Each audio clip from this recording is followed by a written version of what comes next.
Hey, everybody. Hey, it's your old pal Tom here from the Tom Gulley Show. Let me tell you about Bonnie and Clyde. Now, in your mind, you might have Bonnie and Clyde as, just some mischievous lovers that were young people and just kind of living a free and easy lifestyle, and they were in love. They weren't just in love. They were in love. Okay, but let me just clue you in on something about Bonnie and Clyde. They were evil, hateful, murderous scum. Okay, they were awful West Dallas trash, not trash, trash. And that's something that gets glossed over all the time. Yeah, it was one of those, crime doesn't pay stories, because we all know how the story ends. And incidentally, if you've ever seen the movie about Bonnie and Clyde with Warren Beatty and Faye, don't watch that. I mean, you can watch it as a thing to watch, but it's worse than the JFK movie in terms of being accurate. It's not accurate at all. Anyway, I can't stress enough how awful and evil, and you would never want to meet them. And just because they were in love with each other doesn't mean they were nice people. And they associated with equally bad, low morals, no morals, trash, awful, scumbag, lousy, no good, crumb bum, Velveeta eating hamburger helper without the hamburger, just awful. Now, part of it's not their fault. It was the Depression. They grew up in abject poverty. Just live fast, die young didn't sound like a bad trade-off if you've been doing the things they'd been doing and being raised the way they were raised, with the prospects in front of them that they ostensibly had. But I just want you to know that Bonnie and Clyde have been romanticized for all of these years. And after this episode, after I'm done, hopefully all that'll go away. Because I am going to prove to you over and over and over again what lowlife, trash, scumbag, awful people these people were. And if they were alive today, the perfect storm of being the Depression, right at the public enemy sort of thing, sensationalized stories about these, nobody would know of them, and they just would be making tattoos somewhere on their faces with Bic pens in the prison, not outside the prison. They would never have a professional tattoo outside. That's not this is our cold open, and we do it for our audio podcast listeners. And we just want them to know there is an actual audio podcast coming down the pike, but it's also an interactive live YouTube show. So I got to play a couple songs so people have time to get a notification and file in, so that the show has a little interactive. People ask questions and say things about me that I don't appreciate, and then I yell at them and I ban them from the show, or just for 24 hours. I think I banned someone yesterday just for 24 hours for being stupid, which he was being stupid. He may indeed be stupid all the time, but anyway, if you don't want to listen to the songs, just fast forward through them. If you're watching us on YouTube on demand or listening, obviously, to an audio podcast, just go right through them. But they're real good ones. One of them I didn't realize was so popular. It was our very first song that was created by our musical director, Leon Kennedy. And then another one is just a real banger. That's all. So listen to those. Know in your heart you're a good, upstanding, law-abiding, contributing to society type of person. And when I return after these songs, let me tell you, about Bonnie and Clyde.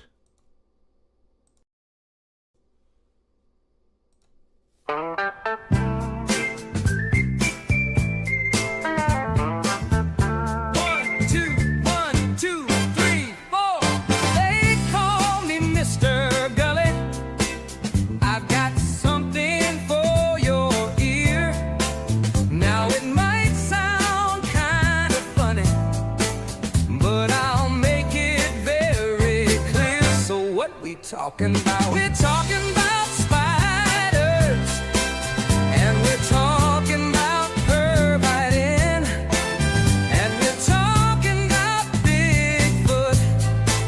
I'm here to tell you where he's been. They call me Mr. Gulley.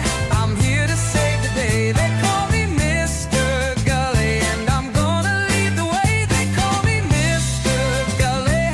I'm here to save the day. They call me Mr. Gulley, and I'm gonna lead the way. Here we go now. I'm talking about Mr. Gulley, and you don't know where he's been. Oh no, he's been right in your alley. Well, I'm Mr. Gulley, yes I am. So what we're talking about? We're talking about spiders, and we're talking about pervitin, and we're talking about Bigfoot. I'm here to tell you where he's been. They call me Mr. Gulley. I'm here to save the day. They call me Mr. Gulley, and I'm gonna lead the way. They call me Mr. Gully. I'm here to save the day.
Hey, everybody, what's going on? What's hot? What's hip? What's happening? What is shaking? Let me tell you about Bonnie and Clyde, romanticized throughout the ages.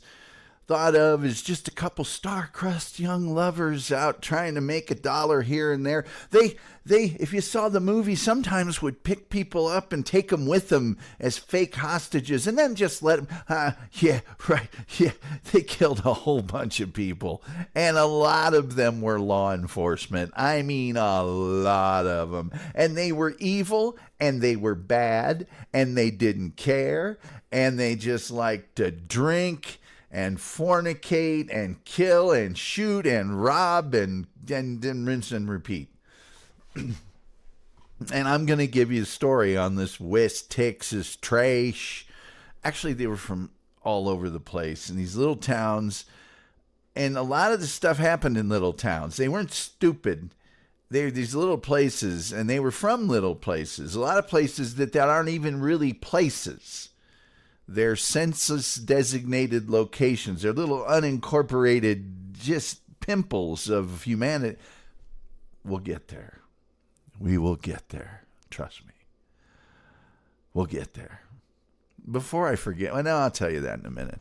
Hey, do me a favor. Like, share, subscribe, retweet, notification bell. Anything you can do to get the juju going for us here. Tell your friends you're popular, you're well-liked, you're invited at parties, you're a good person, you know people that know people, and therefore share us and say, hey, listen, give this guy a go, hip cat. And also, that helps us with the algorithm, the almighty, all-powerful, all-knowing, all-seeing, all-conquering algorithm that we worship around here. Yeah. Plus the fact, if you're watching us live, we have super chats, we have memberships, we have gifted memberships, and that helps us out a lot. Our goal every single night is any amount of money. Also, if you go to our YouTube description, we have the PayPal, where you give the most, I get the most. We completely cut the middleman out, because what are they doing for us? Nothing. And then if you go to the TomGulleyShow.com, our merchandise store is there. You can get mugs, cups, glasses, shot glasses, drinking glasses, pint glasses, mugs, frosted mugs, 3 different sizes of coffee mug, hats, computer bags, coasters, mouse pads, playing card, shower curtain. We got it all. It's all there. And it's only marked up $2 or $3, depending on what it is. So I don't make that much, but you get something. You get something for that. And then wear it to places where there are lots of people. And use it as advertising, if you would. If you'd be so kind. Let me see something here. I got to see if I'm allowed to. No, I'm not. Eesh. That's okay. Hey, let's go to our YouTube chat room. The chef is here. He's on the couch. The chef also has been a member of the Tom Gulley Show here on Facebook, YouTube, for 19 months. He's been a member. I think it's $2.95 a month. And he's been a member for 19 months. Also, some very generous donations, both in the chat room and certainly on PayPal. We just got a $20 donation from the chef, who works there at Geraldine's Supper Club and Lounge in beautiful Indianapolis, Indiana, just off Fountain Square, right there on English Avenue. He says he went to the grocery store today, $209 later. Man, I don't know what is happening in the world, but you can't get out of the grocery store for less than $100. If you just going in there for a couple of items, it just seems in the last 2 or 3 years, it's tripled for some reason. Because I get the same stuff all the time, a very regimented diet. I got 4 sugar-free rock stars for $5. I'm looking for a deal all the time. Sugar-free, no less.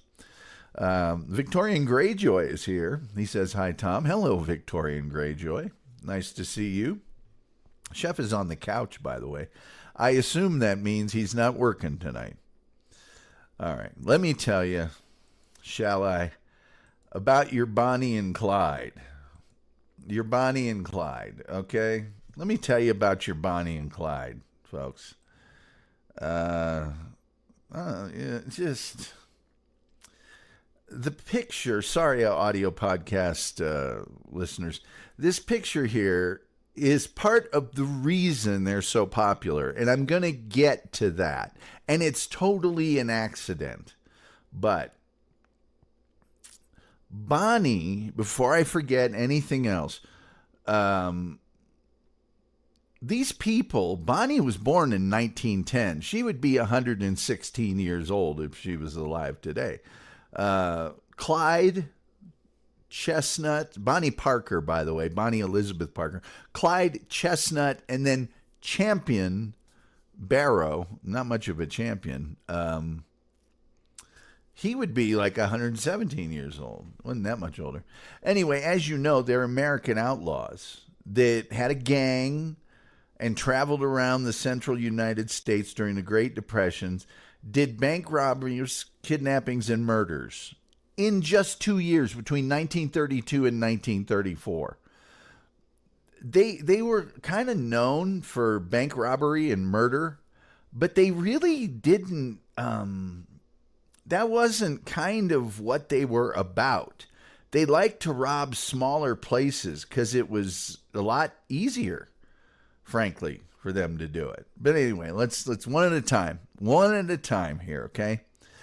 Bonnie Elizabeth Parker, she was born in a little place called Rowena, Texas. And there she is right now. Sorry, audio podcast listeners. There she is with her cigarettes and her tight dress and her standing in front of the car. Her father was a bricklayer who died when she was 4 years old. And so her widowed mother moved the whole family back. And Rowena is out in the middle of nowhere. It's an unincorporated place.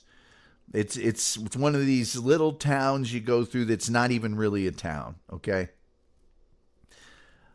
Her mother moved the family back to her parents' home in Cement City, which is an industrial suburb in West Dallas. That's the two things about Cement City that I'm going to tell you.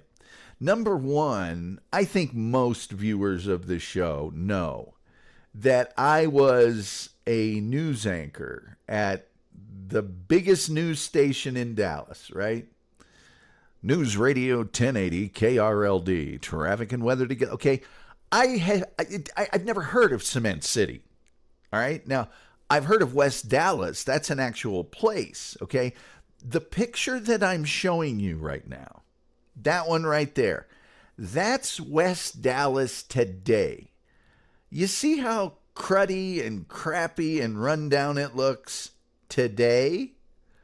Imagine how it was back in the time of when Bonnie Parker's mom moved a family back there, okay?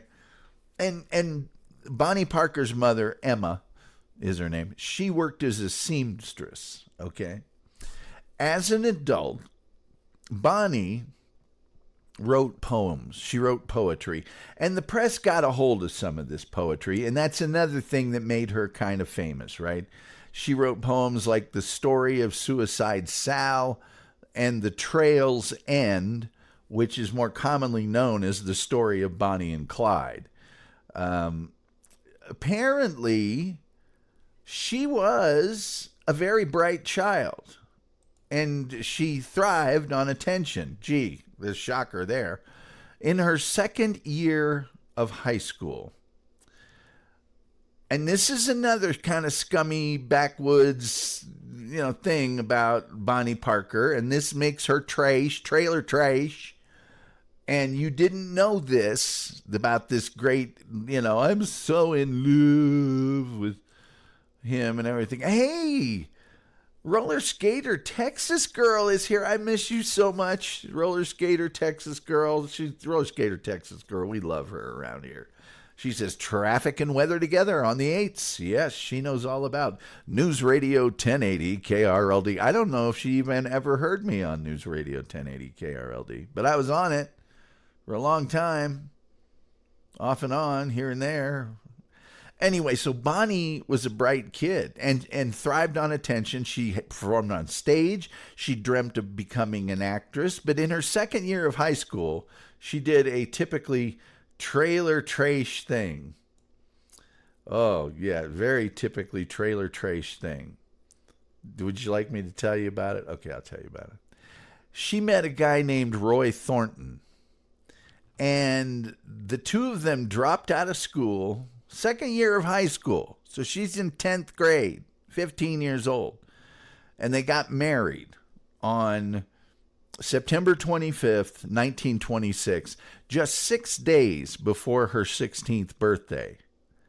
Now, the marriage had a few problems, most of which stemmed from his very frequent absences and brushes with the law. And so the marriage didn't last too long. Roller Skater Texas Girls is News Radio 1080 there in Dallas is their favorite channel. Well, I'll pass that along to the team of morons that run that place. Sorry, that's terrible. I shouldn't say that. Who doesn't love Mike Rogers? If he's even still on it anymore. I don't even know if he's still on it. Anyway. So, it says here I'm getting really slow buffering and stuff. Doopa is here. And she says, hello, Tom in chat. Randy's here. Oh, the chef with a $10 thank you donation. Pork chop money, I'm suspecting. And Guido Samurai is here. Those are all great things. Why is Bonnie Parker slowing down my page so much? Anyway, there's West Dallas. Let me get West Dallas on here again and see if it speeds things up, because I don't like buffering. I don't like it when I buffer. That might make it slower. I don't know. So her and this Thornton guy, and this is really white trash stuff here, they never really divorced. Okay? They, you know how the people that do that sort of thing.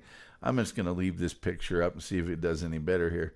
They never really divorced, and their paths never crossed again after January 1929. So she just remained married to this guy, right? And when she died, and we all know how she died, we don't have to go into that. When she died, she was still wearing the wedding ring that Thornton had given her. There you go. And he was in prison when he heard of her death, and he commented, I'm glad they jumped out like they did. It's much better than being caught. That's who she was married to. That's who she was hanging around with. This wonderful, charming young girl.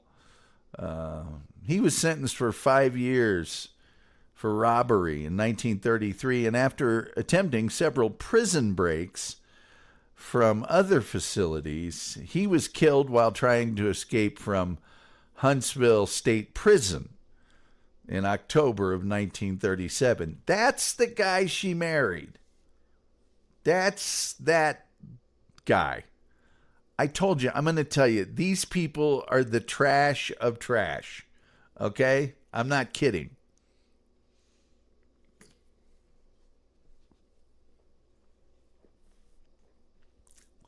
Maybe if I make these pictures smaller, it'll help me out a little. All right, so after she left Thornton, she moved back in with her mother, and she worked as a waitress there in Dallas. One of her regular customers was a postal worker named Ted Hinton. Why is that important? Here's why it's important. Good old Ted Hinton, he joined the Dallas County Sheriff's Department, and eventually, as you can see in this picture here, he's the guy on the back to the left in the back row. Sorry, audio podcast listeners. He joins the Dallas County Sheriff's Department and eventually served as a member of the posse that killed Bonnie and Clyde. So, she used to be the girl that he'd be like, hey, I need some more coffee over here. How are your eggs? That kind of thing. Then he ends up being on the posse that kills her. Bonnie, that is, briefly kept a diary in early 1929 when she was 18 years of age, and she wrote about her loneliness, her impatience with life in Dallas, and her love of photography. And apparently she also liked long walks on the beach. And am I buffering really bad right here? According to my software, I am. Part of it says I am. Part of it says I'm not. It's confusing. It's confusing. You guys tell me if you want me to just go to pictures only, and I will. Guido Samurai is on board, as is Dupa. Okay, now let's get to Clyde, shall we? He's another prize. He's another major prize, I'm telling you. Clyde Barrow, yeah. He's another real prize here. What do we got going on? Silent film era frames you have. I don't know what that means, Guido. Thank you. I don't know what that means. And I just don't have any clue as to what that means. Which is one of my favorite things about the show are comments that just I don't know. I have a degree in film and I don't know what a silent film era frame is. Couldn't tell you. I'm asking about buffering and I don't know what you're saying at all. And so thank you. This is Clyde Chestnut Barrow. It means you are getting about 5 frames per second. Well, now there is some useful information, although I know for a fact I'm not getting 5 frames per second. I can see my frames per second. Right now they're at 29 frames per second, which is back up to the good level. The good. I don't hear a buffer. All right, forget it. I'm never asking the room anything ever again. It never turns out well. Okay, so Clyde Barrow was born in a very poor farm family in the town of Tellico, Texas, which is near Dallas. Now I've heard of Tellico. It's nothing. It's absolutely nothing. 5th of 7 children of Henry Basil Barrow and Cumie Talitha Walker. That means his dad didn't marry his mom. This is his brother Buck, and his wife Blanche. I've got better pictures of Blanche later, but this is the only picture I have of Buck. And for some reason, the people that hung around with Clyde Barrow, and so they only like to have their pictures taken in front of gas stations. As you can see, they have a gas station in the back. But there's Clyde Barrow. The Barrows spent part of their life settled in the urban slum of West Dallas. West Dallas was a scummy, slummy area. It really was. And so they spent their first months there living under their wagon until they got enough money to move into a house to move into a tent. I told you these people were West Dallas trash. They were trash. Rich Giraffe is laughing. It is comical to see me frustrated. I like these two. And again, these two. Who are these two? Are they Buck and Blanche? Are they Bonnie and Clyde? Are they peanut butter and jelly? It's just, I'm sorry. I grew up in an environment where people had to write precisely. Roller Skater Texas knows this because she listened to me when I was on News Radio 1080 KRLD. And I couldn't get on the air and say, some people did some stuff and it happened in a place. Good morning, 62 degrees. I'm Tom Gulley, and this is the KRLD Monday Morning News. A person in a place did a thing with some stuff that resulted in a thing that happened. I couldn't do that. Had to be very... This fella that you're looking at here, Clyde Barrow, notice I didn't just say this guy had a thing happen that was a thing. No, this person, Clyde Barrow, there he is. I provided a picture. Was first arrested in late 1926, which my grandparents would call 19 and 26. At the age of 17, after trying to evade the police when they confronted him over a rental car that he failed to return on time. By the way, is it just me, or am I the only person that is astounded that they had rental cars in 1926? That freaks me out a little bit. Dear Tom, I find Bonnie and Clyde to be rather interesting as well as good moral character. Well, now we're talking. His second arrest was with his brother Buck Barrow soon after. And this is part of that white trash thing. They were arrested for the possession, you can't make this up, of stolen turkeys.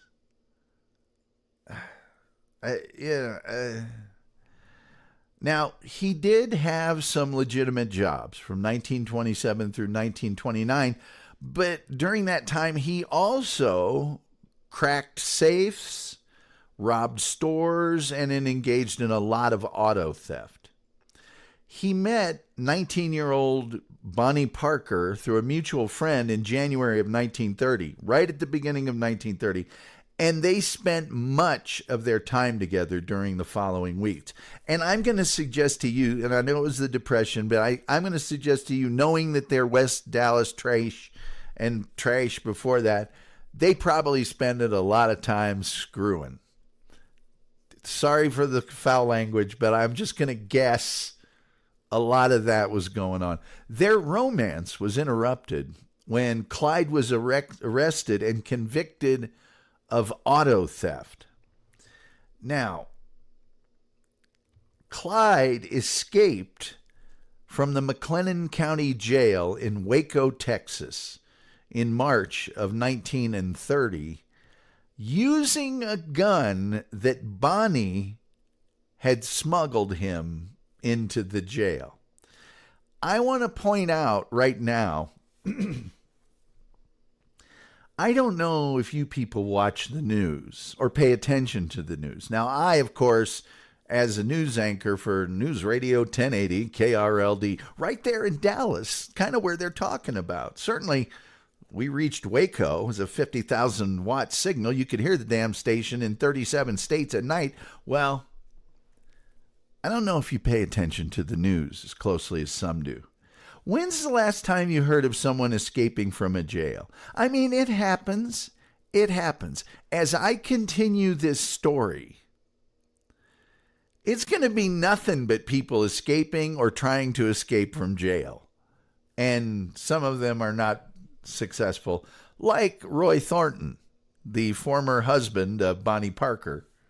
He tried to escape, and they used to shoot you for that, you know? Anyway, so Clyde escapes, but then he's recaptured.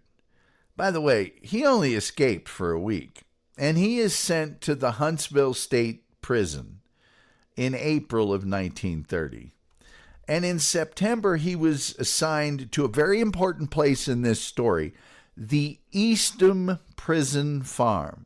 And he's only 21 years old, okay? Now, I couldn't even find a picture of the Easton Prison Farm. They used to have prison farms where guys would go out and they'd do farm stuff, and they'd bale hay, and they'd do, well, while Clyde is in the Eastham Prison Farm, and this is super, super important to this story. All right. While he's in the Easton prison farm, age 21, you know how when people get sent to prison, there's always that joke that something's going to happen to them while they're in there. They're going to get assigned to a cell, and a big guy named Clyde that's 6'8" is going to do a thing to them, probably from behind, that they won't like, of a physical/sexual nature. Yeah, that actually happened to Clyde Barrow when he was assigned to the Easton prison farm at the age of 21. He was SA'd while in prison. But Clyde, remember, is West Dallas trash, okay? So he's not just going to sit still for that. No, no, no, no, no, no, no. He retaliated by attacking and killing his tormentor with a pipe, crushing his skull. This was his first ever killing, but luckily for him, another inmate who was already serving a life sentence said, no, that was me. That was me. So he had a buddy in there that did him a solid, right? Did him a solid. Now, also, this gets even sincerely Guido. Thank you, Guido. Rich Giraffe says, I'm a little surprised. The infrastructure looks post-apocalyptic. I don't know what infrastructure you're talking about. It's just another... Chef says, I'm a news junkie. Well, then you'll enjoy this, because this story gets... By the way, this story is not going to stop being bizarre at this point. Bonnie and Clyde, everybody thinks, oh, they just ran around shooting the town up and got money from banks and did it. No, it's very weird. And it will continue to be weird about the rental.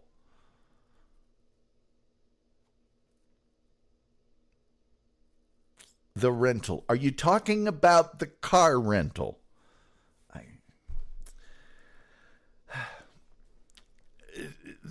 To avoid... Hold on. Rental cars. There we go. Finally. The Great Depression was post-apocalyptic. Yeah, it was the 1930s. It's pre-apocalyptic. Jesus, what? Do you guys... You know about history, right? I mean, anyway. So the story continues to be bizarre and weird. To avoid hard labor in the fields, because the one thing you didn't want to do if you were in prison was hard labor. They would sometimes sentence you to 7 years of hard labor. I mean, you didn't want the hard labor. Clyde Barrow, our good buddy Clyde, purposely, intentionally, he meant to do it, had 2 of his toes amputated in late January 1932, either by another inmate or he did it himself. And because of this, he walked with a limp for the rest of his life. This amputation slowed him down physically, as you might imagine, making it harder to outrun law enforcement and limiting his mobility during many of his many robberies. However, and this happened without his knowledge, his mother had successfully petitioned for his release, because you could do that back then. The mother was, I need him to help with the farm, and they might release you. He was set free just 6 days after his intentional injury, meaning he might not have had to do that to get out of prison. But anyway, he was paroled from Easton in February, Groundhog's Day, actually, of 1932. And as opposed to when he had gone in, he was now a hardened and bitter criminal. He was a bad, not fun guy. His sister Marie said, something awful sure must have happened to him in prison because he wasn't the same person when he got out. Hey, Marie, did you find out that there was a guy there that assaulted him in the way that men don't like, that forbidden hello, that yipes from behind kind of, he's not really checking for, no. Rectal polyps. Fellow inmate Ralph Foltz said he had watched Clyde change from a schoolboy to a rattlesnake. Okay? Now, hey, do me a favor. Like, share, subscribe, retweet, notification bell. All the free things that you can do to help the show out. Guido Samurai says, the Great Depression looked pretty apocalyptic to me, except for shoe fly pie. That stuff is good. That they would set on a windowsill, apparently. They're cool. People would come and steal it if the cartoons are correct. So after he gets out of the Easton prison farm, Clyde Barrow robbed grocery stores and gas stations at a rate far outpacing the 10 or so bank robberies that were attributed to him and what was called the Barrow Gang.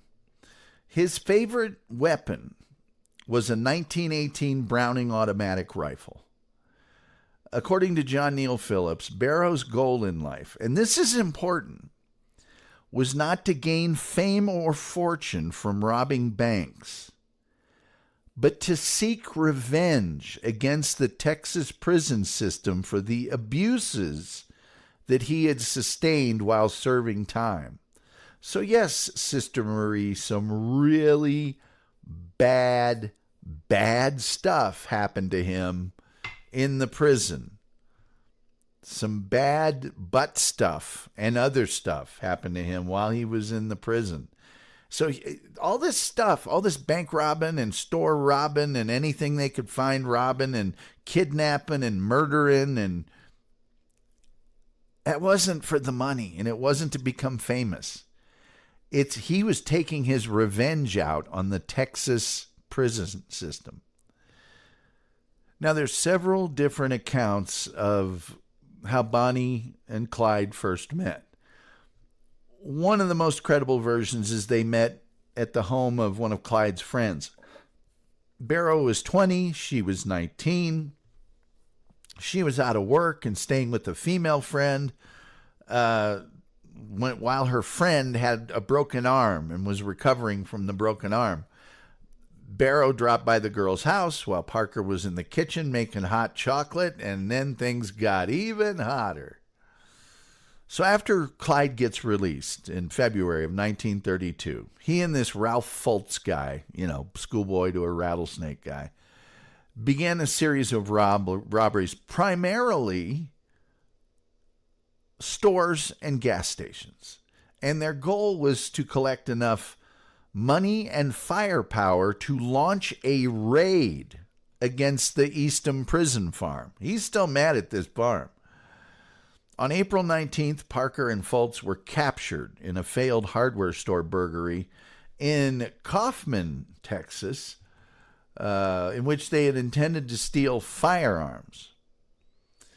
Parker was released from jail after a few months when the grand jury failed to indict her. Foltz was tried, convicted, and served time. He never rejoined the gang.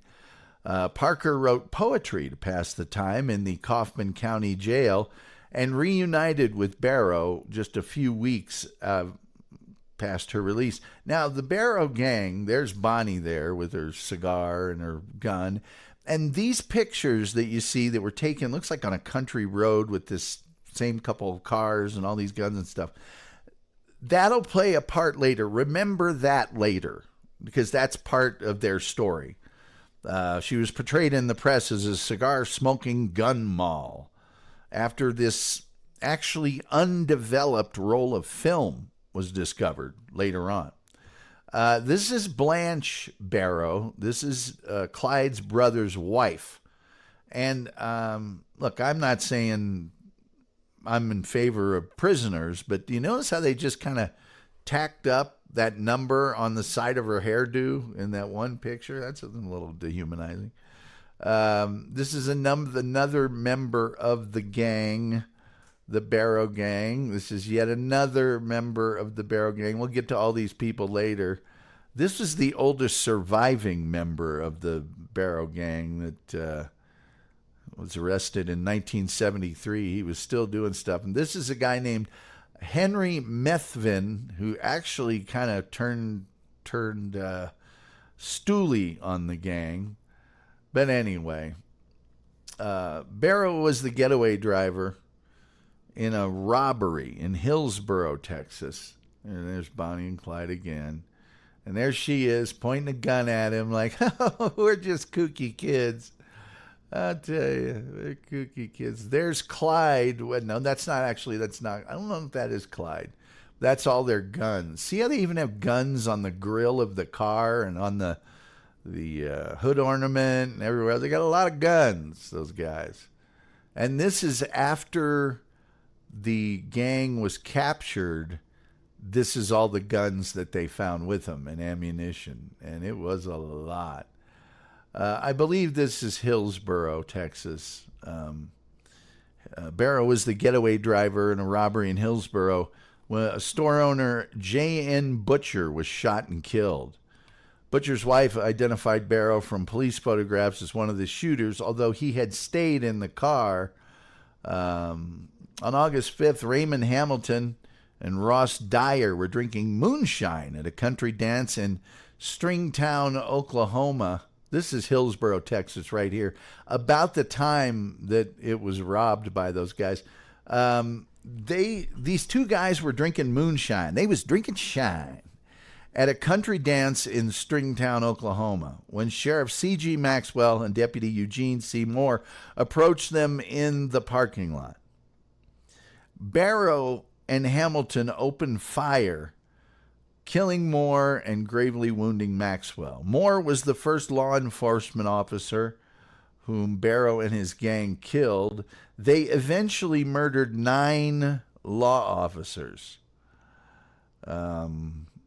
Now, can I point something out? Sorry, audio podcast listeners. This is the actual place in Stringtown, Oklahoma, that the country dance was occurring. I'm sorry, but that couldn't have been much of a dance. Maybe it's because they had moonshine, and I know it's dilapidated. Sorry, audio podcast listeners, no, but that looks like it holds 10 people, and it's, Anyway, on October 11th, just a month or two later, they allegedly killed Howard Hall at his store during a robbery in Sherman, Texas, though some historians consider this unlikely. W.D. Jones had been a friend of Barrow's since childhood. He joined Parker and Barrow on Christmas Eve of 1932 at the age of 16, and the three left Dallas that night. The next day, Christmas Day, Jones and Barrow murdered Doyle Johnson, a young family man, while stealing his car in Temple, Texas. Barrow killed Tarrant County Deputy Malcolm Davis on January 6th when he and Parker and Jones wandered into a police trap set for another criminal.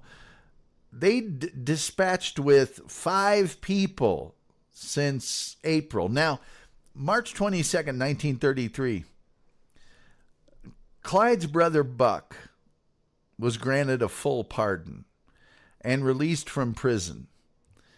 And he and his wife Blanche, this is that W.D. Jones guy. So there's Buck. He gets granted a full pardon, released from prison. There's his wife Blanche. And they set up housekeeping with Bonnie and Clyde and W.D. Jones in this temporary hideout. And this is the hideout at 3347 and a half Oak Ridge Drive in Joplin, Missouri. And this is an important place because, according to family sources, Buck and Blanche were there to visit. And they attempted Clyde to surrender to law enforcement. They said, look, you guys have killed a lot of people. You better surrender. They're going to kill you. And the group, and this got him in trouble in more than one situation. Okay. Guido, it's Clyde. Between Dallas and Waco. Rich Draft says, I live not far from all this. Roller Skater text goes, oh, wow, it's still there. So cool. Guido says, the proper terminology is they were up 5 hats. If you say so, man. If you say so. So Buck and Blanche are there to say, hey, come on, you need to chill out a little bit because these guys are going to kill you. But these guys, the Buck and Blanche and Bonnie and Clyde and the other guy, they ran loud, alcohol-fueled card games late into the night in this very quiet neighborhood. And Blanche recalled that they bought a case of beer a day, which, I'm sorry, isn't that much beer for 5 people. But, I mean, I went to college. I know how much a case of beer is. The men came and went very noisily at all hours. And Clyde, being the super genius that he was, accidentally fired a Browning automatic rifle in the apartment while cleaning it. No neighbors went to the house, but one of the neighbors reported their suspicions to the Joplin Police Department. Well, the Joplin police assembled a 5-man force in 2 cars on April 13th to confront what they assumed were bootleggers living at that address. The Barrow brothers and Jones opened fire, killing Detective Harry McGinnis outright, fatally wounding Constable J.W. Harriman. Bonnie Parker opened fire with a Browning automatic rifle. I don't know if you guys know what a BAR is, but they used them in World War II. And they have 30 caliber bullets, and they spit out a lot of them. And if you've got somebody with a BAR, it's look out. It's devastating. So when Bonnie opens fire with this Browning automatic rifle and the others start to flee, Missouri Highway Patrol Sergeant G.B. Kaler ducks behind a large oak tree. The 30 caliber bullets from the BAR struck the tree and blasted wood splinters into his face. Parker gets in the car with the others. They pulled in Blanche from the street where she was chasing her dog named Snowball. The surviving officers later testified that they had fired only 14 rounds. That's how much lead was coming from the Barrow gang. One hit Jones on the side, one struck Clyde but was deflected by his suit coat button, and one grazed Buck after ricocheting off a wall. The group escaped Joplin police, but they left behind most of their possessions at the apartment, including Buck's parole papers that were only 3 weeks old, a large arsenal of weapons, handwritten poem by Bonnie, and a camera with several rolls of undeveloped film. Police developed the film at the Joplin Globe and found many photos of Barrow, Parker, and Jones posing and pointing weapons at one another. Those are the photos, sorry, audio podcast listeners, that I showed you earlier. The Globe sent the poem and the photos over the news wire, including a photo of Parker clenching a cigar in her teeth, the pistol in her hand. And that is how this white trash killer, murder, drinking, screwing, fornicating, murdering, kidnapping, murdering Barrow gang became front page news across the United States, completely by accident. The photo of Bonnie Parker posing with the cigar and the gun became popular. John Dillinger had matinee idol good looks, and Pretty Boy Floyd had the best possible nickname. But The Joplin photos introduced new criminal superstars with the most titillating trademark of all: illicit sex. Clyde Barrow and Bonnie Parker were wild and young and undoubtedly slept together. Hoeing it up. West Dallas trash. They was. Why am I back to these pictures? I have a million more pictures. Why are they not showing my million more pictures? That's a good-sized machine gun. They were BSC. I don't know what BSC stands for. Let me see here. I might have to do something crazy right in the middle of the show. You know what? I might just go ahead and do something crazy right in the middle of the show. Why is this not? Well, these are all in here.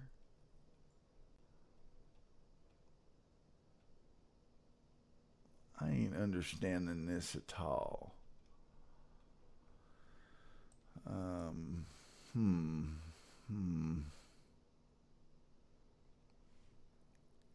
These should all be in here. I'm going to buffer for a second probably here. This is chapping me pretty bad, though.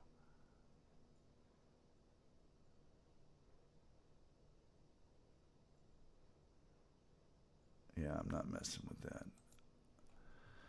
Well, daggone it. I have a million more pictures in here than this is allowing me to show. So what I could do is this and that, and then I'll get this and I'll add some files. Sorry, folks, but that I'm not very pleased about that. All right, where was I at? Date added. All right. Henry Medford loves restored theater Wellington, Fort Smith. Grapevine.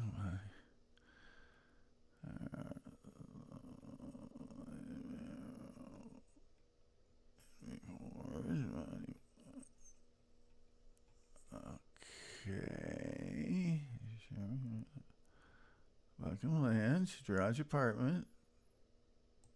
Well, I'll just do it like this. I don't care. I don't even care. I'll just do it like that. Slide. There we go. Now we're talking. Okay. Yeah, you want to play that way with old Tom Gulley? I'll play. I don't know why in the heck it did that to me, but what do I care? Missouri State Patrol. Okay. Something happened with the Missouri State Patrol. The group ranged from Texas as far north as Minnesota for the next 3 months. In May, they tried to rob the bank in Lucerne, Indiana, and robbed the bank in Okabena, Minnesota. They kidnapped Dillard Darby and Sophia Stone at Ruston, Louisiana, in the course of stealing Darby's car. They kidnapped him. They were trying to steal her car, so they kidnapped him. This is one of several events between 1932 and 1934 in which they kidnapped police officers or robbery victims. Now, they usually released their hostages far from home, sometimes with money to help them return. Okay? And the stories of these encounters made headlines, as did their more violent stuff they did. The Barrow Gang did not hesitate to shoot anyone who got in their way, whether it was police or civilians.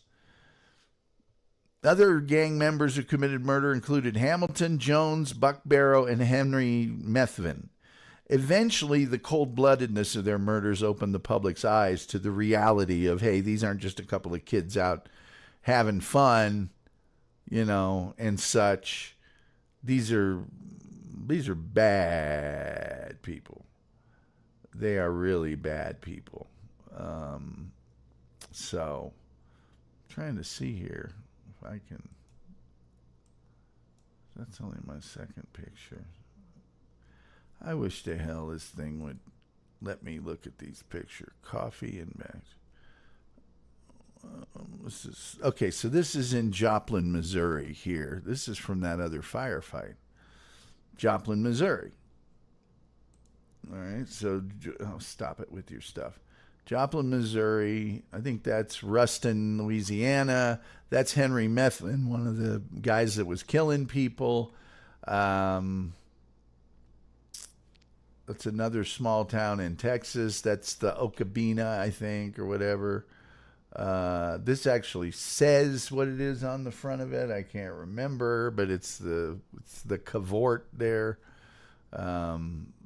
This is Enid, Oklahoma, a really small town they were in. The photos entertained the public for a time, but the gang was desperate and discontented, as described by Blanche in her account while she was imprisoned in the late 1930s.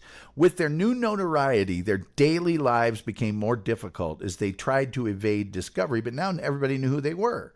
Restaurants and motels became less secure. The gang resorted to campfire cooking and bathing in cold streams. The round-the-clock proximity of 5 people in one car gave rise to vicious bickering. Jones was the driver when he and Barrow stole that car belonging to those 2 people, and he used that car to leave the others, and he stayed away till June 8th.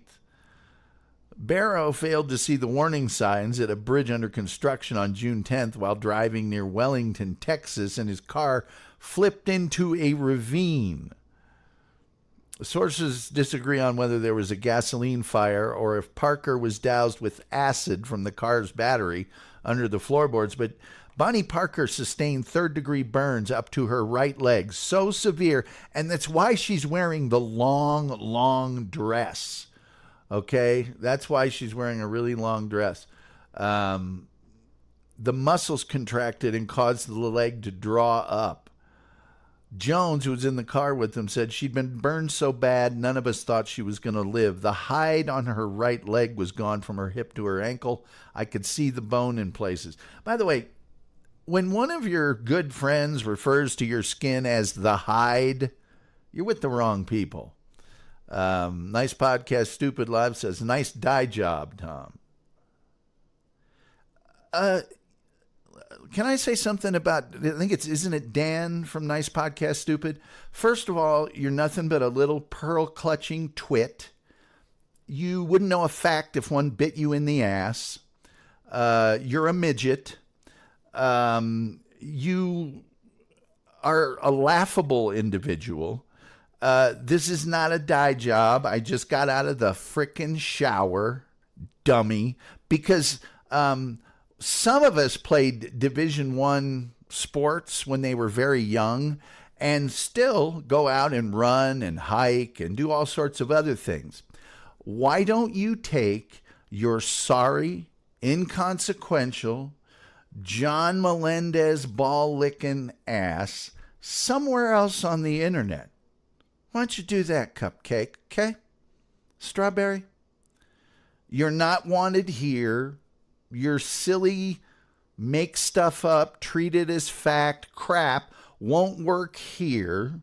Your silly, oh, I heard something, so I'm going to now believe it to be true. Why don't you build a time machine, since you're never going to be able to build an unshrinking machine? Go back to the Opie and Anthony days where you could be a pest and do silly things to people and high-five yourself like you just TP'd somebody's tree, something that constructive. Okay, I don't know if you have kids. I don't know how old you are, but when you're 40 or 50, turn to someone in your life that you respect or work for and say, hey, you know how I spent hundreds and hundreds and hundreds of hours of my free personal time basically being a painful rectal itch of a human being to someone else, like I was in 6th grade, which is the last time my body grew. Why don't you go do that, Dan? Just a joke. Nice job. Do you see me? Do you see the gray on the sides? Dye job. Some days I come straight out of the shower into this show. This is one of those days. Would you like me to not do that tomorrow? Would you like to just go back a day or two and see all the gray that's in my hair? There's not that much for my age, actually. Now there's some right there. You can see a little. See it? See that? Just a turd of a human. And by the way, don't ever make the mistake of getting on a show that I'm on. I will lay waste to your miserable, stuttering rear end. I loved the show I saw, and I haven't seen many with you on it, but you're a wonder. You've got all these standards for people that are way up here, but you have standards that are way down here for yourself, especially about factual accuracy. But I loved it. Someone asked you what your greatest achievement was in terms of broadcasting. Didn't have an answer. And by the way, didn't you go by Chad Zumach's house while you were on vacation with your wife? You were on vacation in Florida, and you thought, hey, I know a good use of my time. I'll go by Chad Zumach's house.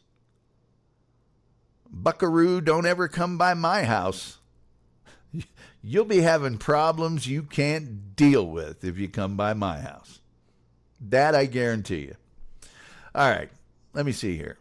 And so much like if you have a person like Dan from No Nice Podcast Stupid in your life, if you have a person in your life that says the hide on her right leg was gone down from hip to ankle, you don't want people talking about, hide isn't, it's not good. Let me get back to this shot of Eric, Oklahoma. This is Eric, Oklahoma, and this is like, and I'm not kidding you, this is an old building that would have been around during what I'm about to tell you, okay? Eric, Oklahoma, this cross-section of streets, I believe, is Roger Miller Avenue and Sheb Woolley Street or something. I think those two famous people, Roger Miller, you know Roger Miller, right? Trailers for sale or rent, rooms to rent for 50 cents. I'm a man of my means, by no means king of the road. That guy, Roger Miller. My do-wackadoo just don't do me no good. That guy. And then Sheb Woolley, who's the the principal in Hoosiers, and in a million, he was on Rawhide. He was on Rawhide and a million Westerns. And he also had a huge hit with, it was a one-eyed, one-horn, flying purple people leader. One-eyed, one. That was Sheb Woolley. Those two famous people were in Eric, Oklahoma. So, good night, Gracie. Good night, Gracie. Anyway, so Bonnie Parker, at this point, could hardly walk. She either hopped on her good leg or was carried by Clyde. They got help from a nearby farm family, and then, just 'cause, they kidnapped Collinsworth County Sheriff George Corey and City Marshal Paul Hardy. Why they had to kidnap law enforcement, I don't know, but they did. And they left two of them handcuffed to a tree outside Eric, Oklahoma. The three rendezvoused with Buck and Blanche and hid in a tourist center near Fort Smith, Arkansas, and treated Bonnie's burns. Buck, Barrow, and Jones bungled a robbery, and in doing so murdered Town Marshal Henry D. Humphrey in Alma, Arkansas. So they were forced to flee even despite Parker's very grave burned leg condition. And then they do more stupid stuff. Here's Let's see. Rich Giraffe says they kidnapped Gene Wilder, which caused him to have a meltdown and open a chocolate factory. Roller skater Texas girl said she lied. She's just plain hideous, trying to fake an injury. Could be roller skater Texas girl, but she did wear those long skirts and stuff. But then I guess she had the skirts before the burn because she was modest girl, after all. Roller skater. I'm just jiving, by the way. I know, roller skater. You can do no wrong here. Rich Giraffe with the muscle, strawberry, yowza. Roller skater text goes, oh my. Rich Giraffe says Chad picked the wrong day. That's terrifying. Or Dan. Yeah, went by the guy's house. That's who he is. That's who that little scumbag is. That's exactly who that little teeny tiny man is. And then he runs over to John Melendez's page, and anything you say, John, oh, yep. Like, that's a smart move. Whether he's trolling him or not, that guy is a waste of skin and a waste of time and just a great advertisement for the Dabbleverse. We won't get into his mail order bride or whatever. There's some stuff about his wife. I don't have enough facts to know it to be true, so I'll leave it off the table right now. But I do know he was with his wife on vacation, and I think I'll go by Chad's apartment or whatever. I could be on vacation immediately next to his house. I wouldn't go by it. I wouldn't care. That's what kind of life that guy has. That's who you're dealing with there. All right. It is terrifying. Roller skater text girl. Rich Giraffe says, or Dan. Everyone say goodnight, Gracie. Goodnight, Gracie, to the chef. Rich Giraffe says the Gene Wilder bit was a reference to the movie, by the way. I got you. Willy Wonka, Chocolate Factory. Come with me, you will see a world of pure imagination. Tim Jenkinson says 1 game away from winning the league now. I was where the Arsenal Stadium is yesterday. Went to a restaurant there. You mean the old Highbury Stadium? Where they now, I think it's condos or apartments or something. God, I'd love to live there. Yes, we're one, but don't think for a second that we won't bottle it. Don't for a second. Let's knock that thing down. Let's knock that thing down. Nice dye job. It's drying. There's gray in the front. There's gray on the side. It's everywhere. Good God. Do a sit-up. Anyway.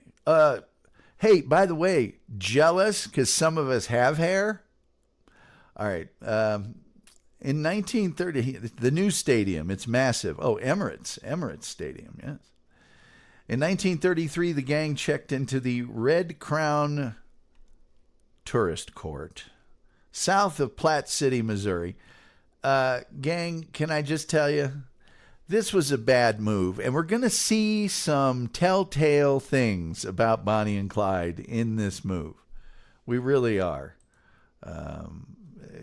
Some signature moves. So they go to the Red Crown Tourist Court, south of Platte City, Missouri. It consisted of 2 brick cabins joined by garages, and the gang rented them both. Okay, so you're seeing 2/3 of the place right there. You're seeing one of the cabins, and you're seeing both of the garages. To the south of the Red Crown Tourist Court stood the Red Crown Tavern, a popular restaurant among Missouri highway patrolmen. All right. And the gang seemed to go out of their way to draw the attention of the Missouri highway patrol. Blanche registered the party as 3 guests, but the owner could see 5 people getting out of the car, and he noted that the driver backed into the garage, gangster style, for a quick getaway. All right. Blanche paid for their cabins with coins rather than bills, and did the same later when buying 5 dinners and 5 beers. She's paying for stuff with coins, which if you're robbing stores and gas stations and even banks, at some point you got to get rid of the coins. People just back then didn't have $100 in coins on them, just like today.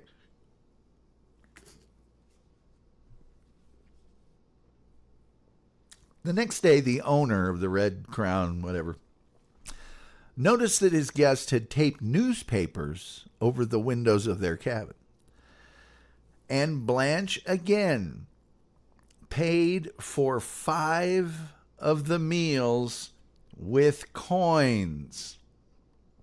Her outfit, which I'm going to show you in a minute, of Jodhpur riding breeches, also attracted attention. They were not typical attire for women in the area or anywhere else outside of a riding stable, and eyewitnesses still remembered them 40 years later, into the 70s. You've seen these pants in a movie where somebody is riding in a competition or something. They're those pants. The owner of the place told Captain William Baxter of the Highway Patrol, a patron of his restaurant. Remember, the Missouri Highway Patrol loves this restaurant, so he told him about the group. Clyde Barrow and W.D. Jones go into town to purchase bandages, crackers, cheese, and atropine sulfate to treat Bonnie's leg. The druggist contacts this sheriff named Holt Coffey. Okay, there's Holt Coffey. Holt Coffey, by the way, is the guy on the left, strangely enough, that looks like he's the druggist, but that's the sheriff. And he puts the cabins under surveillance. Now, Coffey had been alerted by Texas, Oklahoma, and Arkansas law enforcement to watch for strangers who might be buying bandages, crackers, cheese, and atropine sulfate. The sheriff contacted Captain Baxter, who called for reinforcements from Kansas City, including an armored car. Yes. Sheriff Holt Coffey led a group of officers toward the cabins at 11 p.m. on July 20th, 1933, armed with Thompson submachine guns. And just so I can show you, there's Blanche being arrested with her fancy riding pants and boots on for reasons nobody knows to this day. But there she is being arrested. This is not the arrest from this Joplin, Missouri gig going on here. So anyway, in the gunfight that ensued, the officer's 45 caliber Thompson machine guns proved no match for Clyde Barrow's 30 caliber Browning automatic rifle, which he had stolen from the National Guard Armory in Eden, Oklahoma. The gang escaped when a bullet short-circuited the horn on an armored car, and police took this horn, which had short-circuited and was blaring one constant blast, as a ceasefire signal, so they did not even pursue the Barrow gang. They just let them go. So they'd escaped law enforcement once again, but Clyde's brother Buck had been wounded by a bullet that blasted a large hole in the bone of his forehead and exposed his injured brain. Blanche also was nearly blinded by grass fragments. And later on, remember W.D. Jones here? Yeah. Later on, he would confess to a lot of this stuff, and that would make murder charges ensue against the group. They camped at Dexfield Park, an abandoned amusement park near Dexter, Iowa. And Buck was sometimes conscious. He even talked and ate, but his massive head wound and his loss of blood were so severe that Clyde Barrow and W.D. Jones here dug a grave for him. Residents noticed their bloody bandages, and local police determined the campers were the Barrow gang. Police and approximately 100 spectators surrounded the group, and the Barrows soon came under fire. Barrow, Parker, and Jones escaped on foot. Buck was shot in the back, and he and Blanche were captured by police. Buck died of his head wound and pneumonia after surgery 5 days later in Perry, Iowa. This is actually, right here, is Bonnie being captured in Dexfield, Iowa, that amusement park. That's actually what that picture is from. And as you can see, she's wearing sunglasses because she was almost blinded by the glass from that previous place. For the next 6 weeks, they went a bunch of places they never usually went. West to Colorado, north to Minnesota, southeast to Mississippi, but they continued armed robberies. They restocked their arsenal when Barrow and Jones robbed an armory in Platteville, Illinois, gathering up 3 BARs. They loved those Browning automatic rifles, and handguns and a large quantity of ammunition. In early September, the gang risked a run to Dallas to see their families for the first time in 4 months. Jones parted company and went to Houston, where his mother had moved. He was arrested there without incident and returned to Dallas, and that's where he started confessing and got the murder warrants against Bonnie and Clyde. Through the autumn, Clyde committed several robberies with small-time local accomplices while his family and Parker's attended to her medical needs. On November 22nd, Bonnie and Clyde narrowly evaded arrest while trying to meet with family members near Sowers, Texas. That's on screen right now. Dallas Sheriff Schmoot Schmidt, that's his name, Schmoot Schmidt, Deputy Bob Alcorn, and Deputy Ted Hinton, Ted Hinton being the guy that Bonnie used to serve when she was a waitress, they lay in wait nearby. As Clyde drove up, he sensed a trap and drove by his family's car, at which point Schmidt and his deputies stood up and opened fire with machine guns and a BAR. The family members in the crossfire were not hit, but a BAR bullet passed through the car, striking the legs of both Bonnie and Clyde, but they escaped. On November 28th, the Dallas grand jury delivered a murder indictment against Parker and Barrow for the killing of Tarrant County Deputy Malcolm Davis, and it was Parker's first warrant, Bonnie's first warrant for murder. But things were getting grim for Bonnie and Clyde. They were coming to the end of the line. On January 16th, 1934, Clyde orchestrated the escape of Hamilton, Methvin, and several others in the Eastham breakout, that prison work farm he'd been not happy with. He broke a bunch of people out of it. The brazen raid generated negative publicity for Texas, and Barrow seemed to have achieved what historians say was his big goal: revenge on the Texas Department of Corrections. Barrow gang member Joe Palmer shot Major Joe Crowson during his escape. Crowson died a few days later in the hospital. This attack attracted the full power of the Texas and federal government to the manhunt for Bonnie and Clyde. As Crowson was struggling for life, prison chief Lee Simmons reportedly promised him that all persons involved in the breakout would be hunted down and killed. All of them eventually were, except for Methvin, who preserved his life by turning on the gang and setting up the ambush of Bonnie and Clyde.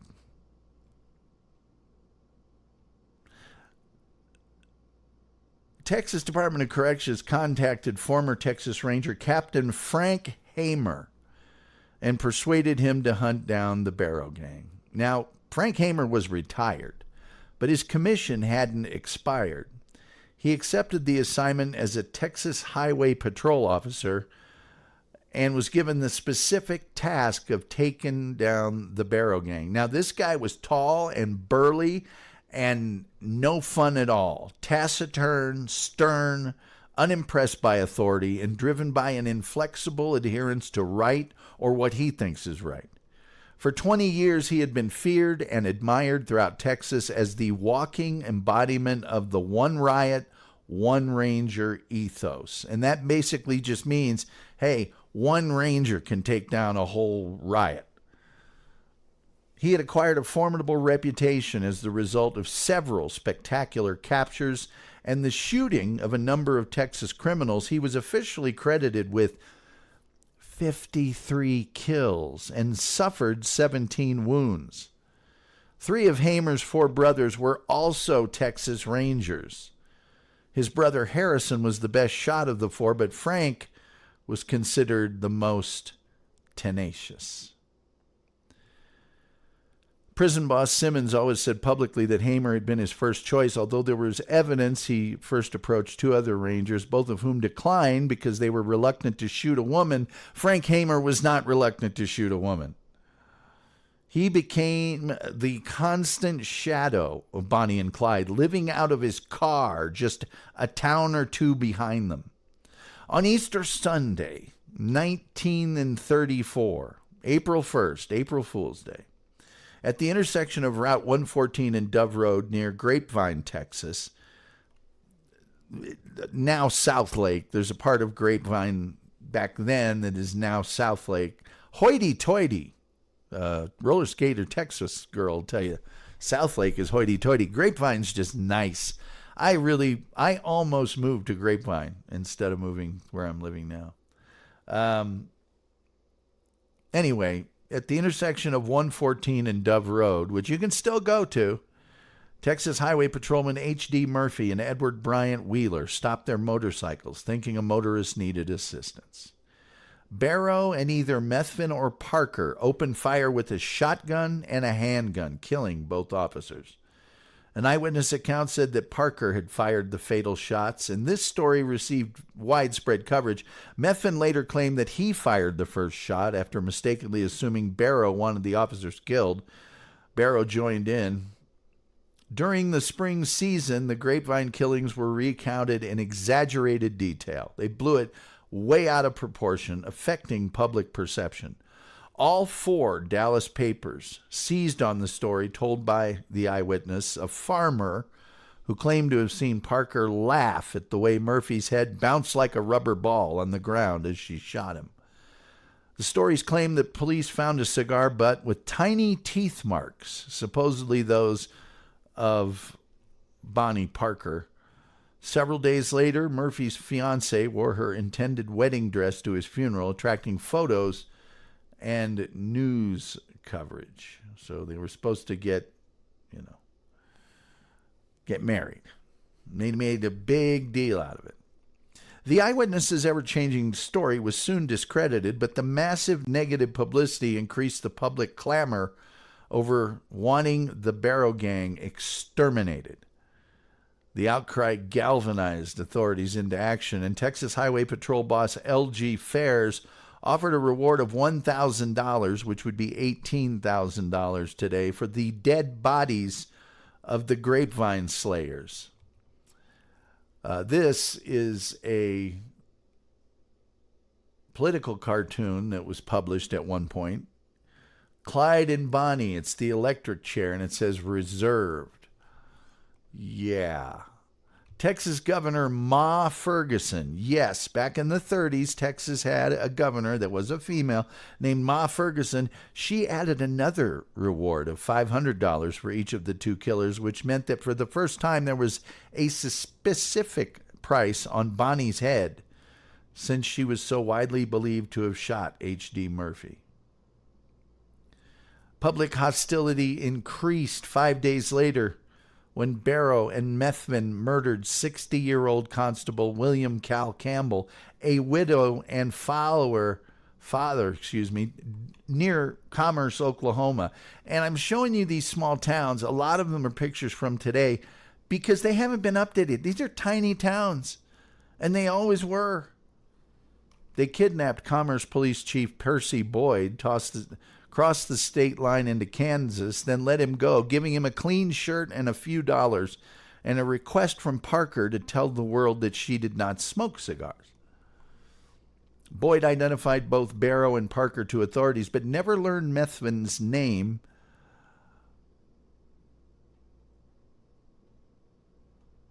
In May of 1934, Barrow had 16 warrants outstanding against him for multiple counts of robbery, auto theft, escape, theft, assault, and murder in 4 states.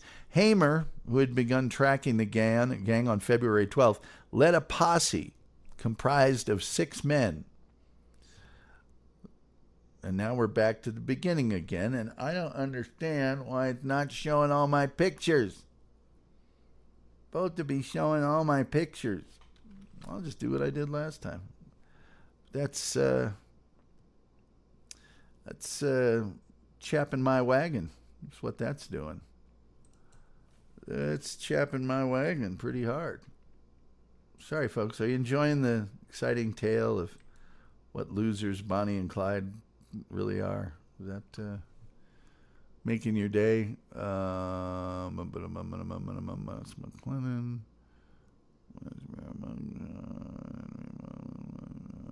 Okay, so we started. Oh, here we go. That's downtown commerce. I'll just do from here until here, and we'll see if that makes bacon. Dan. Yeah, they did. Well, what do you know about that? What do you know about that? Sorry. All right, 6 men. They were in the front. There's Alcorn, and then there's Henderson Jordan in the middle in the front. And on the right, that's Frank Hamer himself. And then in the back, in the left, there's Ted Hinton. That's the guy that Bonnie used to serve coffee to. In the middle is Prentice Morrill Oakley. And on the right is B.M. Maney Galt. I guess he went by Maney, must be his second name of the B.M., because going by the name B.M., probably not great. Hamer had studied the gang's movements and found that they swung in a circle so they could skirt the edges of 5 Midwestern states, exploiting the state line rule that prevented officers from pursuing a fugitive into another jurisdiction. So they were consistent in their movements. So Hamer charted the path and predicted where he would go. They'd be just on the edge of Texas and they'd go into Oklahoma. And they'd be just on the edge of Oklahoma and then they'd go to, you know what I mean? You know what I'm saying? Unbeknownst to Hamer, Barrow had designated Methvin's parents' residence as a rendezvous in case they were separated, and Methvin had been separated from the rest of the gang in Shreveport. On May 24th, the 4 posse members from Texas were in Shreveport when they learned that Barrow and Parker, Bonnie and Clyde, were planning to visit Methvin's father, whose name was Ivy, that was a guy's name back then, that evening. The full posse set upon an ambush along Louisiana State Highway 154. Hinton recalled that the lawmen were in place by 9 p.m. and they waited through the whole of the very next day with no sign of the perpetrators. Other accounts said the officers set up on the evening of May the 22nd. It doesn't really matter. They were there and waited and waited and waited. And at approximately 9:15 in the morning on May 23rd, the posse members were still concealed in the bushes and almost ready to give up when they heard a vehicle approaching at high speed. In their official report, they stated they had persuaded Methvin to position his truck on the shoulder of the road that morning. They hoped that Clyde Barrow would stop to speak with him, putting his vehicle close to the posse's position in the bushes. The vehicle proved to be the Ford V8 with Barrow at the wheel, and he slowed down as they hoped he would. The 6 lawmen opened fire while the vehicle was still moving. Oakley fired first, probably before any order to do so. Barrow, Clyde, was shot in the head, dying instantly from Oakley's first bullet, while Hinton reported hearing Bonnie screaming. The officers fired about 130 rounds overall, emptying their guns. Any number of wounds Barrow and Parker suffered would have been fatal.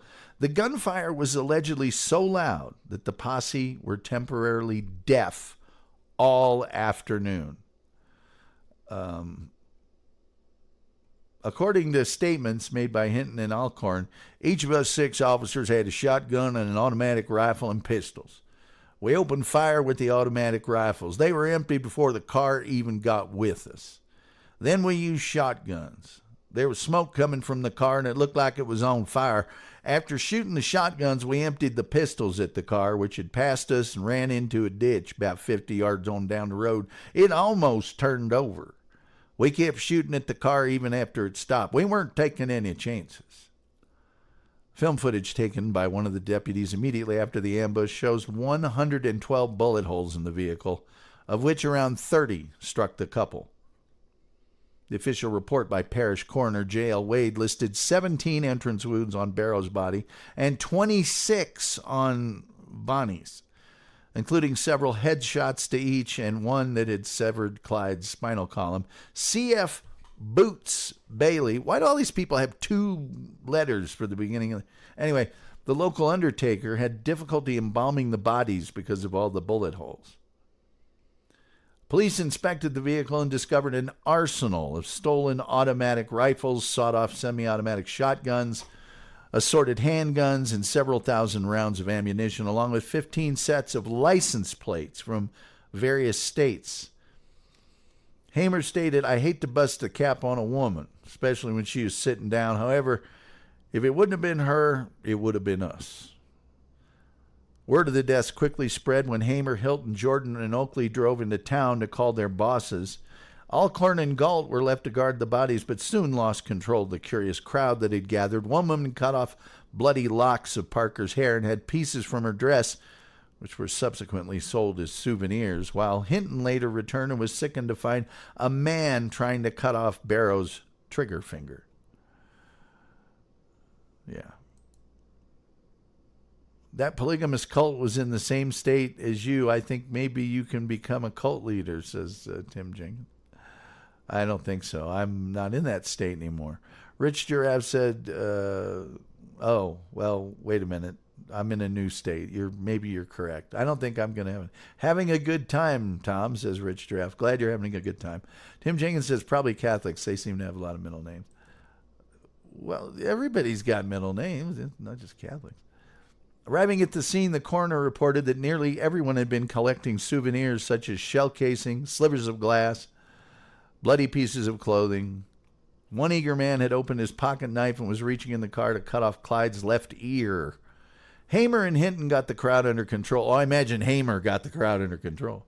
Ending what was described as a circus-like atmosphere and got people away from the car, the posse towed the Ford, with the bodies still inside, to the Conger Furniture Store and Funeral Parlor in downtown Arcadia. Preliminary embalming was done by Bailey in a small preparation room in the back of the furniture store, as it was common at the time for furniture stores and undertakers to share the same space.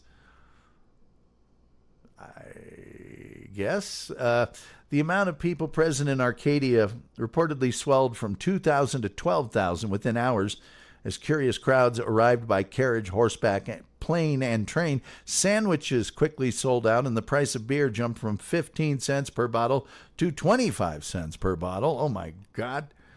Henry Barrow identified his son's body, then sat weeping in a rocking chair at the furniture store. H.D. Darby, an undertaker at the McClure Funeral Parlor, and Sophia Stone, a home demonstration agent, had both been kidnapped by the gang in 1933. They came back to Arcadia from nearby Ruston to identify the bodies. Parker had reportedly laughed when she discovered that Darby was an undertaker and flippantly remarked maybe he would work on her corpse one day, which ended up becoming true when he assisted Bailey in the embalming process. Yes. Terry Nee says TikTok. I don't know. Maybe he's a fan of the Vaughn brothers. Barrow and Parker wished to be buried side by side, but the Parker family would not allow it. Her mother wanted to grant her final wish to be brought home, but the mobs surrounding the Parker house made it impossible. More than 20,000 people attended Parker's funeral, and her family had difficulty reaching her gravesite. Her services were held on May 26th. Alan Campbell recalled that flowers came from everywhere, including some cards allegedly from Pretty Boy Floyd and John Dillinger. The largest floral tribute was sent by a group of Dallas City newsboys. The sudden end of Bonnie and Clyde sold 500,000 newspapers in Dallas alone. Parker was buried in the Fish Trap Cemetery before her body was moved in 1945 to the New Crown Hill Cemetery in Dallas. Thousands of people gathered outside both Dallas funeral homes hoping for a chance to view the bodies. Barrow's private funeral was held at sunset on May 25th. He was buried in Western Heights Cemetery in Dallas next to his brother Marvin. The Barrow brothers share a single granite marker with their names on it and an epitaph selected by Clyde that simply says, "Gone but not forgotten." Here's a weird fact. The American National Insurance Company of Galveston, Texas, paid the life insurance policies in full on Bonnie and Clyde. Since then, the policy of payouts has changed to exclude payouts in cases of death caused by any criminal act of the insured. The 6 men of the posse were to split the reward money 6 ways. Dallas Sheriff Schmid had promised Hinton this would total $26,000, which is about $628,000 in today's money, but most of the organizations that had pledged reward funds reneged on their pledges, and in the end, each lawman earned $200.23, about $4,800 in today's money, for their efforts and collected memorabilia. By the summer of 1934, new federal statutes made bank robbery and kidnapping federal offenses and made it much more difficult to rob and murder than it had been just weeks before.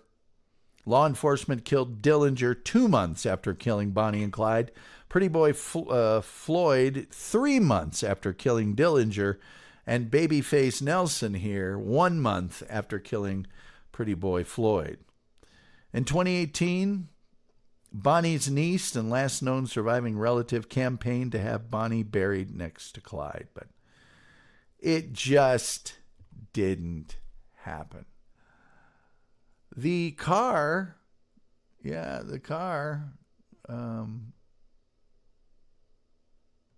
let's see here. There was a couple of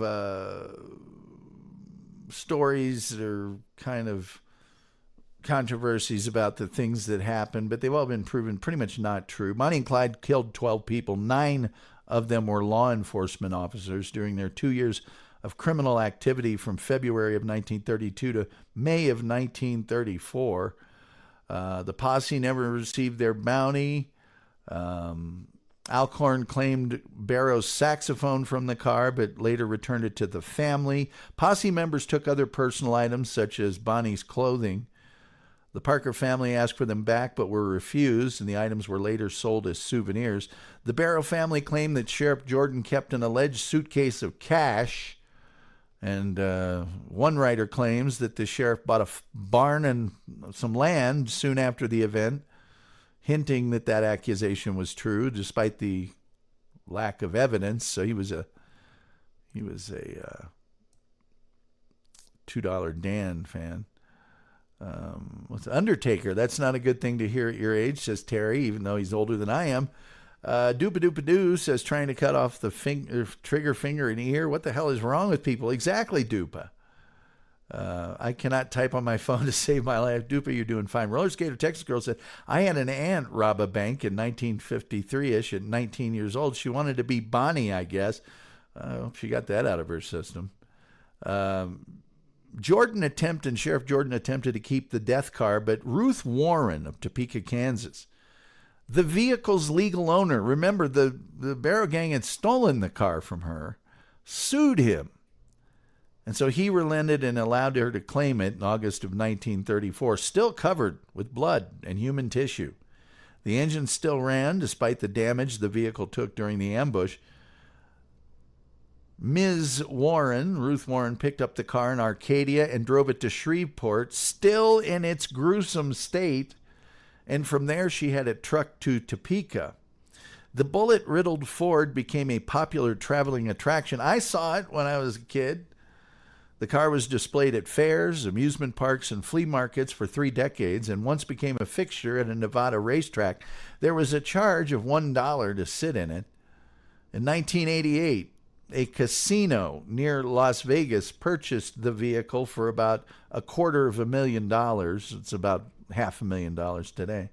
As of 2024, the car and the shirt Barrow was wearing when killed are displayed behind a glass panel at the Prim Valley Resort in Prim, Nevada.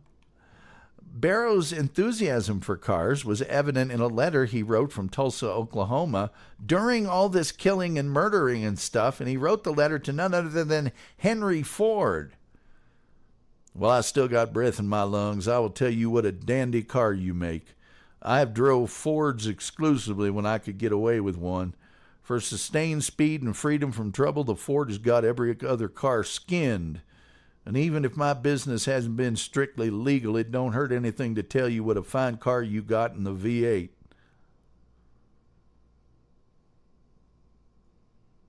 February of 1935, Dallas and federal authorities arrested and tried 20 family members and friends for aiding and abetting Barrow and Parker. A couple people were jailed for 30 days, and there was 2 years of imprisonment for Floyd Hamilton, the brother of Raymond, to an hour in custody for one. Blanche was permanently blinded in her left eye during that shootout at Dexfield Park. She was taken into custody on the charge of assault with intent to kill. She was convicted and sentenced to 10 years in prison, but paroled in 1939 for good behavior. She returned to Dallas, leaving her life of a criminal past, lived with her invalid father as his caregiver. In 1940, she married Eddie Frazier. She worked as a taxi dispatcher and a beautician and completed the terms of her parole 1 year later. She lived in peace with her husband until he died of cancer in 1969. Warren Beatty approached Blanche to purchase the rights to her name for use in the 1967 film Bonnie and Clyde, and she agreed to the original script. She objected to her characterization by Estelle Parsons in the final film, describing the actress's Academy Award-winning portrayal of her as a screaming horse's ass. Despite this, she maintained a firm friendship with Warren Beatty and died of cancer at 77 on Christmas Eve, 1988, and was buried in Dallas's Grove Hill Memorial Park under the name Blanche B. Frazier. Barrow cohorts Hamilton and Palmer, who escaped Eastham, in January of 1934, were recaptured. Both were convicted of murder and executed in the electric chair at Huntsville about a year later. W.D. Jones, that I'm showing you now, had left Parker and Barrow 6 weeks after the three of them fled Dexfield Park in July of 1933. He reached Houston and got a job picking cotton, where he was soon discovered and captured. He was returned to Dallas, where he dictated a confession in which he claimed to have been kept a prisoner by Bonnie and Clyde. Some of the more lurid lies that he told concerned the gang's sex lives, and this testimony gave rise to many stories about Clyde being sexually ambiguous. W.D. Jones was convicted of the murder of Doyle Johnson and served a lenient sentence of 15 years. Jones gave an interview to Playboy magazine. Where's my Playboy symbol? Daggone it. I thought I had made a Playboy symbol in here somewhere. I guess I didn't. During the excitement that surrounded the movie Bonnie and Clyde, that Bonnie and Clyde movie made it look all sorts of glamorous, but like I told them teenage boys sitting near me at the drive-in showing, Take it from an old man who was there. It was hell. Besides, there's more lawmen nowadays with better ways of catching you. You couldn't get away anyway. The only way I come through it was because the good Lord must have been watching over me, but you can't depend on that neither, because he's got more folks to watch over now than he did then. Good thinking. Jones was killed in August of 1974 in a misunderstanding by a jealous boyfriend of a woman he was trying to help. Henry Methvin was convicted in Oklahoma of the 1934 murder of Constable Campbell at Commerce, Oklahoma. He was paroled in 1942 and killed by a train in 1948. How, you ask? Well, more bizarre stuff. He fell asleep drunk on the train tracks, although some have speculated that he was pushed by someone seeking revenge. His father, Ivy, remember him, was killed by a hit-and-run driver. Bonnie Parker's husband, remember, Roy Thornton, she never divorced him, was sentenced to 5 years in prison for burglary in 1933. He was killed by guards October 3rd, 1937, during an escape attempt from Easton Prison Farm. So he's sentenced to 5 years in prison in 1933, which means he'd been out in 1938. He was killed in October of 1937, about 6 months before he would have gotten out of prison. I told you these people, white trash. Hamer returned to acquire life as a freelance security consultant for oil companies.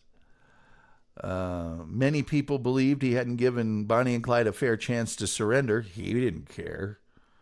He died in 1955 at the age of 71 after several years of poor health.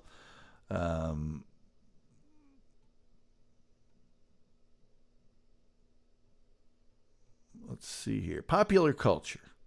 Hollywood has treated the story of Bonnie and Clyde several times, including the Bonnie Parker story, cigar smoking hellcat of the Roaring 30s. Yep. Also, Bonnie and Clyde, the Academy Award-winning film, which is super fake, and Kevin Costner and Woody Harrelson movie called The Highwayman. And this is just me, and I know I'm pedantic. Why is Costner's name above Woody Harrelson and Woody Harrelson's name above Costner? The partnership of Bonnie and Clyde has popularized the term ride or die to describe unwavering loyalty between a duo. There's a million music examples.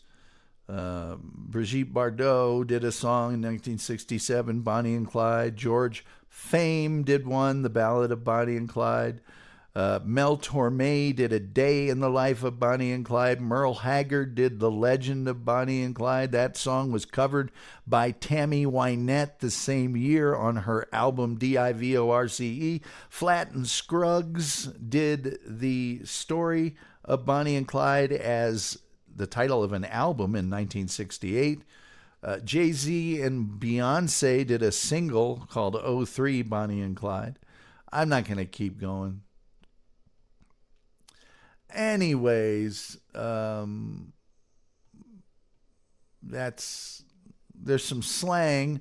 The idiomatic phrase modern day Bonnie and Clyde, you hear it all the time. There's actually a song by Travis Tritt. It's a long way to Richmond. Modern day Bonnie and Clyde. That's a good song, actually. And the music video has Billy Bob Thornton in it, and it's very good, too. Bonnie and Clyde now just means a couple that'll do anything for them, that are kind of crazy. Bonnie and Clyde syndrome is a pop culture phrase for hybristophilia, a sexual interest in and attraction to those who commit crimes. So, there you go. Today, Bonnie's niece, Rhea Lean Linder, and Clyde's nephew, Buddy Barrow, occasionally appear in the media to comment on Buddy and Clyde and their films. They also discuss the graves. And that's a lot longer than I intended to spend telling you about Bonnie and Clyde. But that's all I got to say. Tomorrow, I think we do the Flintstones. Meet the Flintstones. They're the modern Stone Age family. And we'll cover the Flintstones on Wednesday. I don't have the thing up for it yet, but it's going to be Charles Bronson. And then on Thursday, I'm doing a show on Olestra. Olestra. So get ready for that. What do we got here in the...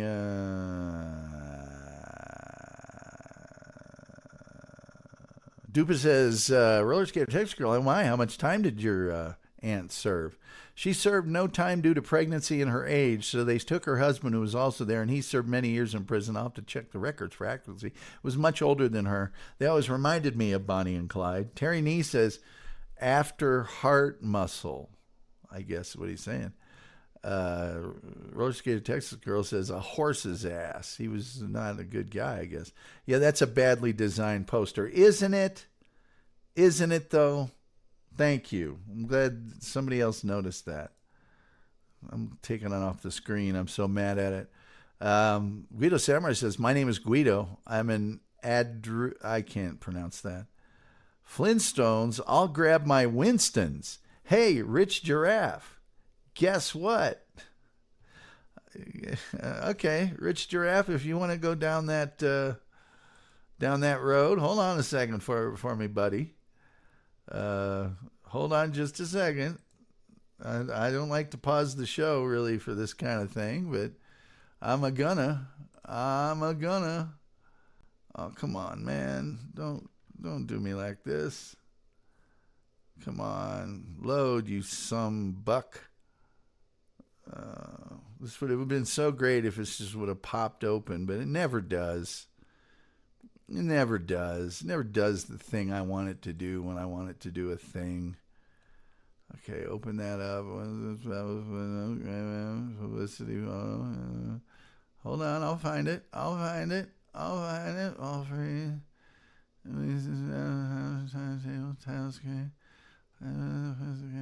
Title card on holiday. Hold on, I'm getting it.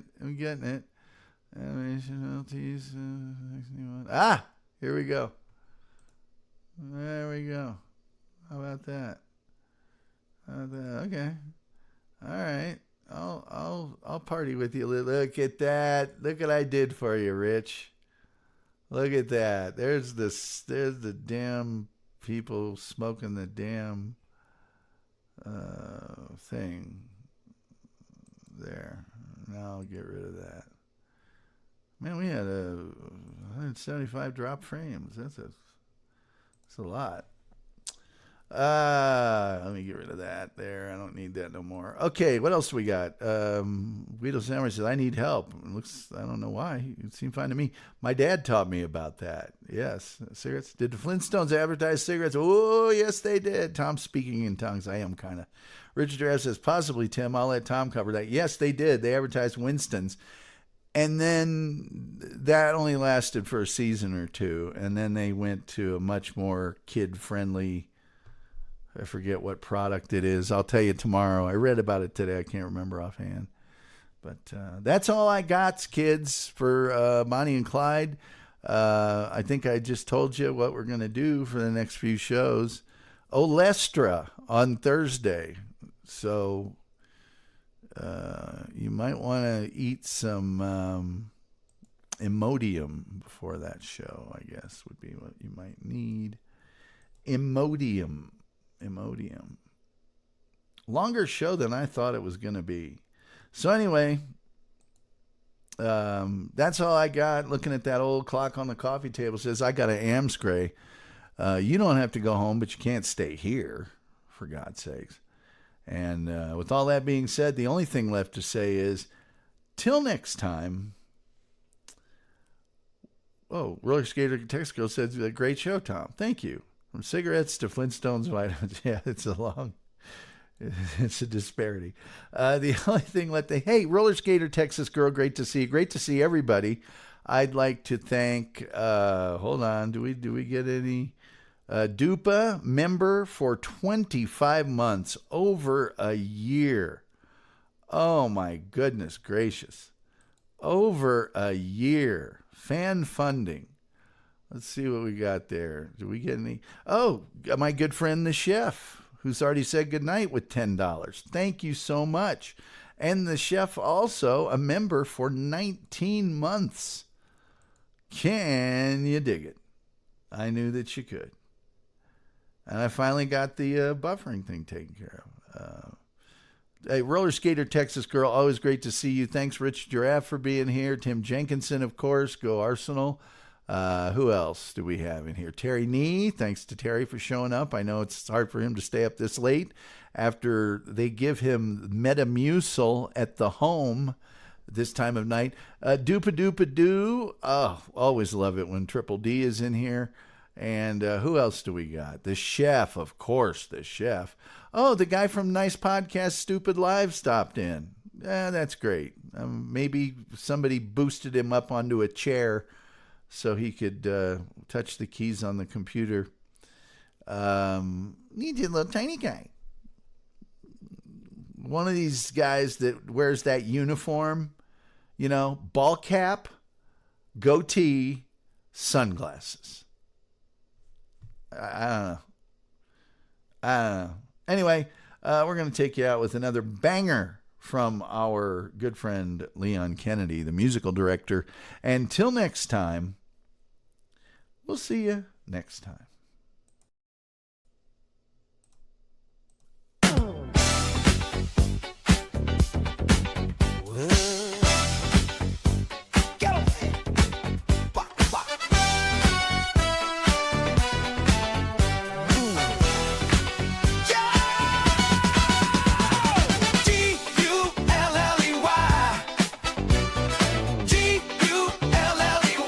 Tom Gulley's here.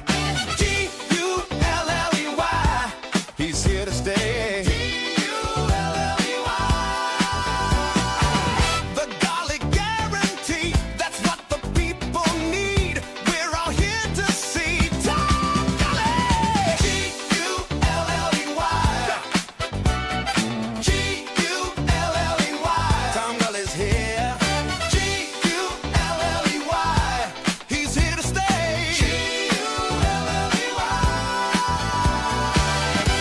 The lights are low, so start the show. Tom's here to go, so let it